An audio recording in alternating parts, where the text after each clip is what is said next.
Hi, I'm Michael from TED Sydney, and today we are unboxing the Olympus E-M10 Mark III.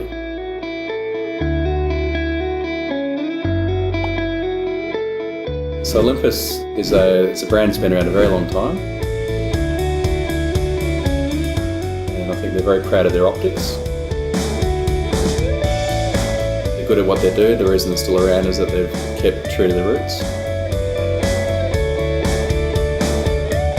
All their cameras are metal bodies, and you pick one up in your hand and you can just feel there's a feeling of assurance when someone picks one up.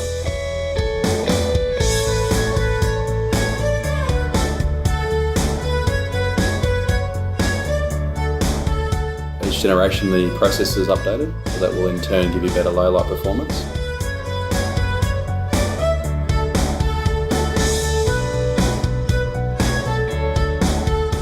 One of the improvements from the E-M10 Mark III over the previous models is 4K video.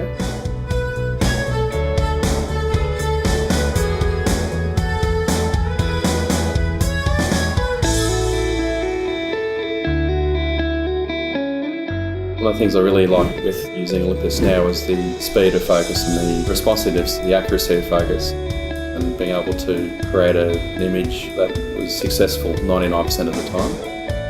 That's it, the Olympus E-M10 Mark III. Can't wait to have a go.